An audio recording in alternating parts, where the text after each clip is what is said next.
प्रिय आत्मन, हर रोने वाला इंसान बेचारा नहीं होता, हर टूटा हुआ चेहरा सच्चा नहीं होता, और हर वो इंसान जो तुम्हारे सामने हाथ जोड़कर खड़ा है, वो तुम्हारी दया के लायक हो ये ज़रूरी नहीं है। अक्सर हम जीवन में ऐसे लोगों से मिलते हैं जो पहले अपनी मजबूरी दिखाते हैं, फिर हमारी दया का लाभ उठाते हैं और अंत में हमारे ही भरोसे को अंदर से खोखला कर देते हैं। आज मैं तुम्हें एक ऐसे आदमी की कहानी सुनाने जा रहा हूं जो बुरा नहीं था, बहुत अच्छा था। इतना अच्छा कि दूसरों का दर्द देखकर खुद बेचैन हो जाता था। उस आदमी का नाम था मोहन। मोहन कोई अमीर नहीं था, बस एक साधारण सा इंसान। दिन भर मेहनत करता, शाम को घर लौटता और अपनी छोटी सी दुनिया में शांति ढूंढता। गांव हो या मोहल्ला, लोग मोहन को एक फरिश्ते की तरह जानते थे। किसी को अस्पताल ले जाना हो, किसी के बच्चे की फीस रुक जाए या घर में झगड़ा हो, मोहन सबसे पहले पहुंचता था। लोग कहते थे, मोहन जैसा इंसान आजकल कहाँ मिलता है। और सच कहूं, मोहन को ये सुनकर अच्छा लगता था। उसे लगता था कि शायद इसी के लिए वो जी रहा है। लेकिन जीवन में एक वक्त ऐसा आता है जब आपकी अच्छाई आपकी सबसे बड़ी कमजोरी बन जाती है। एक दिन भारी बारिश की शाम थी। सड़क पर सन्नाटा था। मोहन अपना काम खत्म कर घर लौट रहा था। तभी सड़क के किनारे उसे एक आदमी दिखा। भीगा हुआ, मैले कपड़े, चेहरा थका हुआ और आंखों में ऐसी बेबसी जैसे वो दुनिया का सबसे दुखी इंसान हो। कई लोग उसके पास से गुजरे। किसी ने नजर फेर ली तो किसी ने कदम तेज कर लिए। लेकिन मोहन रुक गया। उसका दिल हमेशा की तरह दूसरों के दर्द पर ठहर गया। उसने पास जाकर पूछा, भाई क्या हुआ? आदमी ने कांपती आवाज में कहा, 2 दिन से कुछ नहीं खाया, न घर है न काम, सब छोड़ गए। उसके शब्द साधारण थे, लेकिन कहने का तरीका इतना दर्दनाक था कि मोहन का विवेक पिघल गया। मोहन को लगा, अगर मैंने इसे यहां छोड़ दिया तो शायद ये रात भी नहीं काट पाएगा। उसने बिना सोचे उसे उठाया और अपने घर ले आया। उसकी पत्नी सीमा ने दरवाजा खोला। उसने उस अजनबी को देखा, फिर मोहन को। उसकी आंखों में एक अनकहा सवाल था, पर उसने मोहन के स्वभाव के कारण कुछ नहीं कहा। सीमा ने उस आदमी को सूखे कपड़े दिए, खाना खिलाया। वो आदमी बार बार यही कह रहा था, भगवान आपका भला करे। रात गहराने लगी। सीमा रसोई में काम खत्म कर बाहर आई और मोहन से धीरे से बोली, सुनो, एक बात कहूं, तुम अच्छे हो, पर हर रोने वाला इंसान सच्चा नहीं होता। मुझे कुछ ठीक नहीं लग रहा। मोहन हंसा, तुम हर बात में शक क्यों करती हो? वो मुसीबत में है। सीमा ने शांति से जवाब दिया, हाँ, लेकिन कभी कभी मुसीबत मुसीबत बनकर नहीं, बल्कि मदद की गुहार बनकर घर में आती है। मोहन ने उस बात को अनसुना कर दिया। उसे लगा सीमा ज्यादा सोच रही है। वो सोने चला गया, ये सोचकर कि उसने आज एक पुण्य का काम किया है। लेकिन आधी रात को जब घर में सन्नाटा था, सीमा की नींद अचानक खुली। उसे लगा जैसे बाहर कोई आहट हुई हो। उसने मोहन को जगाया। मोहन ने गौर से सुना। टक। अलमारी की तरफ से एक हल्की सी आवाज आई। मोहन धीरे से उठा और कमरे का दरवाजा खोलकर बाहर देखा। उस धुंधली रोशनी में जो उसने देखा, उसके पैरों तले जमीन खिसक गई। वही आदमी जिसे उसने शाम को अपना माना था, हाथ में उसकी तिजोरी की चाबी लिए खड़ा था। दोनों की नजरें मिली। उस आदमी के चेहरे पर अब वो बेबसी नहीं थी, एक ठंडी शैतानी मुस्कान थी। वो धीरे से बोला, शोर मत करना मोहन, वरना जो होगा वो तुम्हारी कल्पना से भी बुरा होगा। उस पल मोहन को समझ आया कि उसने घर में एक मेहमान को नहीं, बल्कि अपनी बर्बादी को पनाह दी है। प्रिय आगमन। उस रात मोहन के घर में जो सन्नाटा था, वो किसी तूफान से पहले की शांति जैसा था। वो आदमी जिसे मोहन ने बेचारा समझकर पनाह दी थी, अब उसके सामने एक शिकारी की तरह खड़ा था। उसके हाथ में अलमारी की चाबी थी और आंखों में वो क्रूरता जिसे मोहन शाम की बारिश में देख नहीं पाया था। आदमी ने अपनी आवाज को बर्फ की तरह ठंडा रखते हुए कहा, शोर मत करना मोहन, वरना जो होगा वो तुम्हारी सोच से भी बुरा होगा। चुपचाप पीछे हट जाओ और मुझे अपना काम करने दो। मोहन का शरीर कांप रहा था, लेकिन डर से नहीं, धोखे से। उसने धीमी आवाज में पूछा, क्यों? मैंने तो तुम्हें खाना खिलाया, तुम्हें छत दी, क्या इंसानियत का यही सिला है? वो आदमी हल्का सा हंसा। उसकी हंसी में कोई पछतावा नहीं था। उसने कहा, इंसानियत? मोहन भाई, तुम्हारी यही इंसानियत मेरे जैसे लोगों का बिजनेस है। तुम जैसे लोग जब भावुक होते हो तभी हमें रास्ता मिलता है। दुनिया आंसुओं पर यकीन करती है और मैं बस वही बेचता हूं जो दुनिया खरीदना चाहती है। तभी कमरे के कोने से सीमा की आवाज आई, मैंने कहा था ना मोहन, हर रोने वाला सच्चा नहीं होता। सीमा दरवाजे के पीछे खड़ी थी। उस आदमी ने झटके से अपनी जेब से एक तेज चाकू निकाला और सीमा की तरफ इशारा करते हुए बोला, करीब मत आना, जो भी कीमती है चुपचाप निकालो, वरना आज ये भर लहूलुहान हो जाएगा। मोहन को अपनी गलती का एहसास हो चुका था। उसकी अंधभक्त दया ने आज उसकी पत्नी की जान खतरे में डाल दी थी। लेकिन उस पल मोहन के अंदर का सीधा साधा इंसान मर गया और एक रक्षक जाग गया। मोहन ने गहरी सांस ली और शांत होकर बोला, ठीक है, अलमारी में जो कुछ है ले जाओ, बस मेरी पत्नी को छोड़ दो। वो आदमी लालच में अलमारी की तरफ मुड़ा। जैसे ही उसने अलमारी खोलने के लिए दोनों हाथ लगाए, मोहन ने पास पड़ा एक भारी पीतल का फूलदान उठाया और पूरी ताकत से उस आदमी के हाथ पर दे मारा। चाकू नीचे गिर गया। अगले ही पल मोहन उस पर झपट पड़ा। वो आदमी शातिर था, पर मोहन के अंदर इस वक्त अपने परिवार को बचाने का जुनून था। घर में बर्तन गिरने और गुत्थम गुत्था होने की आवाजें गूंजने लगीं। सीमा ने तुरंत बाहर भागकर शोर मचाना शुरू किया, चोर बचाओ, चोर! मोहल्ले के लोग जो मोहन की नेकी की वजह से उसकी इज्जत करते थे, टॉर्च और लाठियां लेकर दौड़ पड़े। कुछ ही मिनटों में वो आदमी चारों तरफ से घिर चुका था। जब पुलिस उसे ले जाने लगी तो वो आदमी फिर से वही बेचारगी वाला चेहरा बनाने की कोशिश करने लगा। वो रोने लगा, साहब मैं मजबूर था, मेरे बच्चे भूखे हैं। लेकिन इस बार मोहन की आंखों में आंसू नहीं थे। उसने पुलिस वाले से बस इतना कहा, इसकी बातों पर मत जाइएगा जनाब, इसके आंसू भी इसके औजार हैं। पुलिस के जाने के बाद घर में फिर से सन्नाटा छा गया।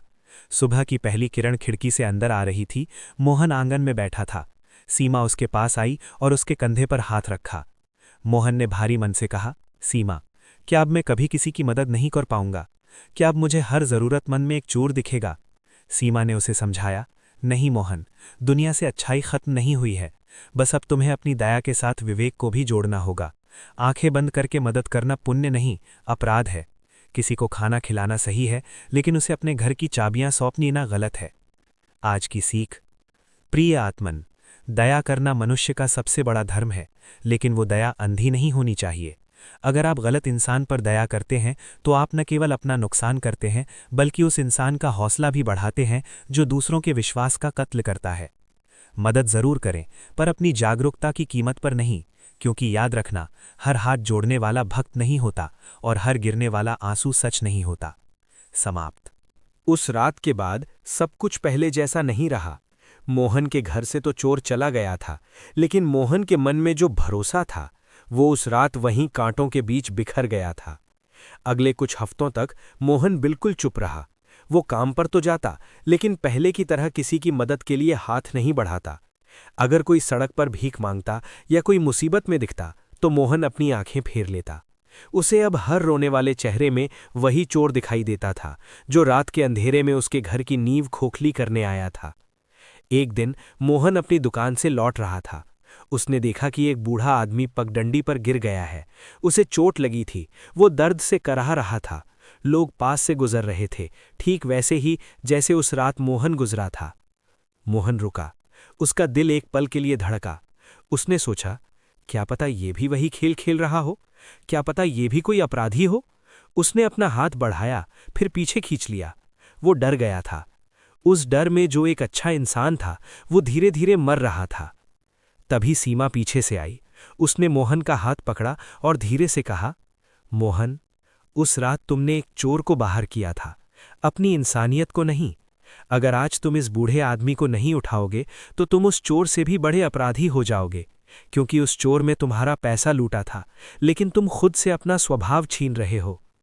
मोहन ठहर गया। उसने अपनी पत्नी की आंखों में देखा। उसे समझ आया कि उसने अब तक क्या खोया था। उसने उस बूढ़े आदमी को सहारा देकर उठाया, उसे पानी पिलाया और घर तक छोड़ा।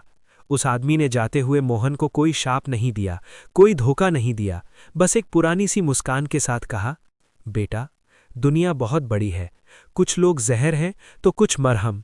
तू जहर के डर से मरहम बनना मत छोड़ना। उस दिन मोहन की आंखों से एक आंसू गिरा। ये आंसू उस दिन की तरह दया का दिखावा नहीं था, ये जागरूकता का अर्क था। सीख, प्रिय आत्मन, जीवन में एक ऐसा मोड़ आता है जहां हमें ये चुनना होता है कि हम सख्त बनेंगे या सावधान, पत्थर बनने से अच्छा है समझदार बनो। जो चोर तुम्हारी दया का फायदा उठाना चाहता है उसे अपनी सीमा दिखाओ, लेकिन जो सच में जरूरतमंद है उसे अपनी करुणा से वंचित मत करो। मोहन अब भी मदद करता है, लेकिन अब वो अंधा होकर नहीं बल्कि आंखें खोल कर करता है। उसने सीखा कि अपनी सुरक्षा करना और किसी की मदद करना ये दोनों अलग चीजें नहीं, एक ही सिक्के के दो पहलू हैं।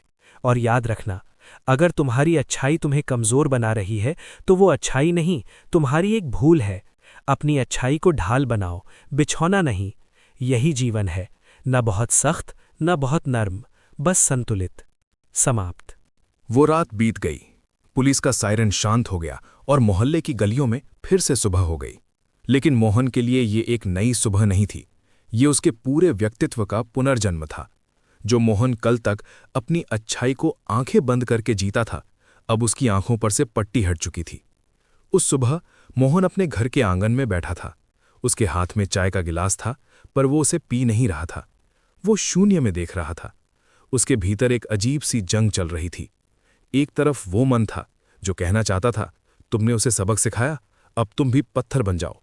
और दूसरी तरफ वो संस्कार थे जो कहते थे, क्या अगर तुमने मदद करना बंद कर दिया तो तुम उस अपराधी और अपने में क्या फर्क छोड़ोगे। सीमा पास आई और मोहन के कंधे पर हाथ रखा। उसने महसूस किया कि मोहन के मन में एक गहरा द्वंद्व है।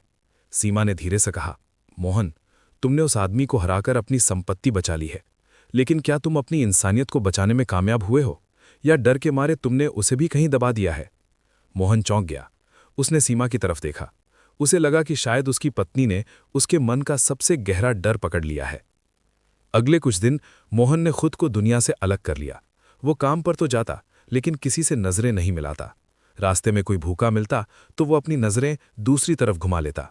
उसे अब हर रोते हुए चेहरे में, हर हाथ जोड़कर खड़े इंसान में उस रात वाला शिकारी दिखने लगा था। उसे लगने लगा कि शायद दुनिया का हर इंसान एक मुखौटा पहनकर घूम रहा है। लेकिन इसी बीच एक घटना घटी। एक दिन मोहन अपनी दुकान से लौट रहा था। पगडंडी के किनारे बारिश के कीचड़ में एक छोटा बच्चा गिरा पड़ा था। उसकी साइकिल की चीन उतर गई थी और वो दर्द से कराह रहा था। जैसे ही मोहन उसके पास से गुजरा, उसकी पुरानी आदत में उसे रुकने के लिए मजबूर किया। लेकिन तभी उसका डर हावी हो गया। उसे लगा, हो सकता है ये भी कोई जाल हो सकता है पीछे से कोई और हमला कर दे। मोहन ने कदम तेज कर लिए। वो आगे निकल गया, पर वो बच्चा पीछे से रोता रहा। मोहन के कान में उसकी सिसकियां एक गूंज की तरह बज रही थीं। वो घर पहुंचा, पर उसे चैन नहीं मिला। उसे लगा कि उस चोर ने तो केवल उसकी तिजोरी लूटी थी, लेकिन आज उस बच्चे को छोड़कर उसने अपना स्वभाव लूटा है। वो वापस उस मोड़ पर पहुंचा। बच्चा अभी भी वहीं था, भीगा हुआ और हताश। मोहन उसके पास गया। उसके हाथ कांप रहे थे। उसने बच्चे को उठाया। वो बच्चा चोर नहीं था, वो बस एक मासूम था। मोहन ने उसकी साइकिल ठीक की, उसे पानी पिलाया, और जब बच्चा जाने लगा तो मोहन को एक बहुत बड़ी सच्चाई समझ आई। उसने खुद से कहा, मोहन, तू गलत था। दुनिया में जहर भी है और मरहम भी, लेकिन तूने जहर के डर से मरहम बनना ही छोड़ दिया था।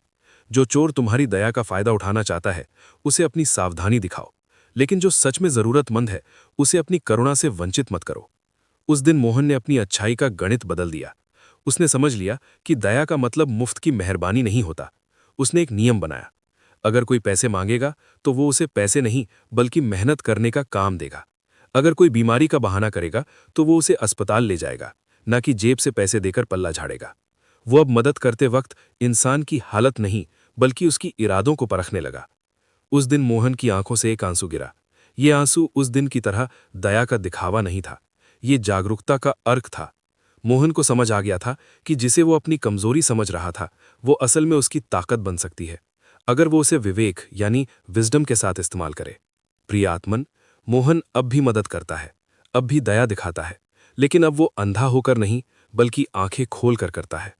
उसने सीखा कि अपनी सुरक्षा करना और किसी की मदद करना, ये दोनों अलग चीजें नहीं, एक ही सिक्के के दो पहलू हैं। उसने अपनी अच्छाई को ढाल बनाया, बिछौना नहीं। समय का पहिया अपनी गति से घूमता रहा। उस रात की घटना को बीते हुए अब कई महीने हो चुके थे।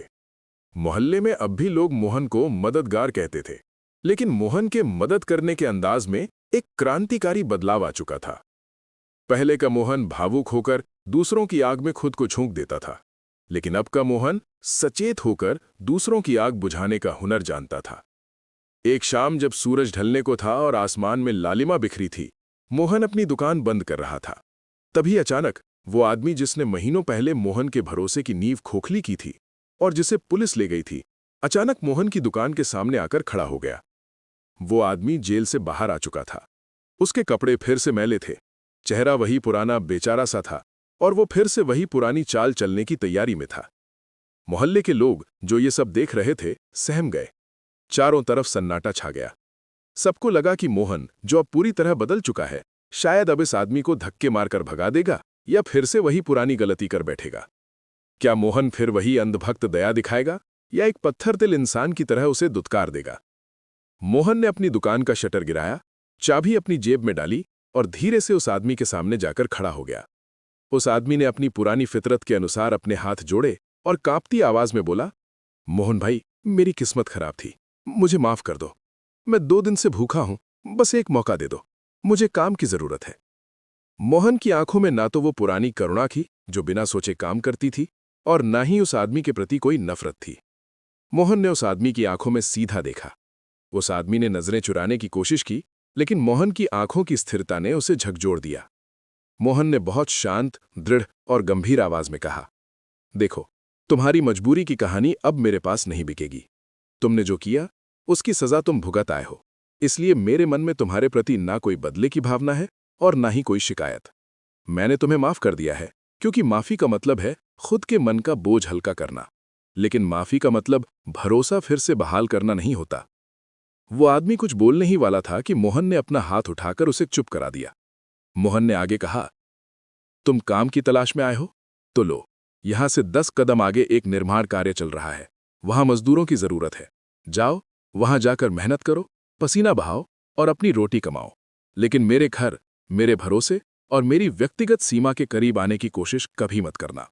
मेरा घर अब तुम्हारे जैसे मांगने वालों के लिए नहीं, बल्कि कमाने वालों के लिए है।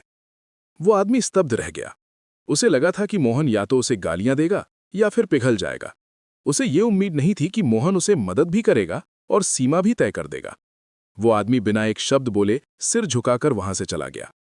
उस दिन के बाद से वो आदमी मोहल्ले में कभी नहीं दिखा। मोहन ने उसे बदला नहीं, बल्कि उसे उसकी असलियत का आईना दिखा दिया था। उस रात घर लौटकर सीमा ने मोहन के चेहरे पर एक अलग ही चमक देखी। उसने पूछा, तुम्हें बुरा तो नहीं लगा? आज बहुत से लोग देख रहे थे। मोहन मुस्कुराया और बोला, बुरा नहीं, मुझे आज मुक्ति का अनुभव हो रहा है। पहले मैं भावनाओं के बहकावे में जीता था, अब मैं सिद्धांतों यानी प्रिंसिपल्स के साथ जीता हूं। मैंने आज सीखा है कि क्षमा करना और निकटता देना 2 अलग चीजें हैं। मैंने उसे माफ किया ताकि मैं आजाद हो सकूं, लेकिन मैंने उसे अपने जीवन से दूर रखा ताकि मैं सुरक्षित रह सकूं। कहानी की अंतिम शिक्षा। प्रिय आत्मन, मोहन का ये रूपांतरण हमें जीवन का सबसे बड़ा सबक देता है। दया का मतलब मुफ्त की मेहरबानी नहीं होता। असली दया वो है जो सामने वाले को अपना दुख खुद काटने के योग्य बनाए। तुम्हारी जिंदगी तुम्हारी अपनी एक पवित्र जगह है। इसमें किसे आने देना है और किसे बाहर रखना है, ये निर्णय तुम्हारी करुणा से नहीं, बल्कि तुम्हारे विवेक से होना चाहिए। जो इंसान तुम्हारी सीमा का सम्मान नहीं करता, वो तुम्हारी दया का पात्र कभी नहीं हो सकता। आज मोहन एक सफल इंसान है। वो अब भी मदद करता है, अब भी दया दिखाता है, लेकिन अब वो सशक्त है।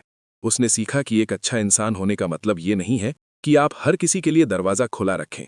एक अच्छा इंसान वो है जो सही को अंदर आने दे और गलत को बाहर रखने का साहस रखे। याद रखना, अच्छे बने रहो पर बेवकूफ नहीं, दयालु बने रहो पर अंधे नहीं। तुम्हारी अच्छाई एक ढाल है, बिछौना नहीं। इसे संभाल कर रखो, क्योंकि तुम्हारी सुरक्षा और तुम्हारी दया, ये दोनों ही तुम्हारे व्यक्तित्व के 2 सबसे अनमोल रत्न हैं।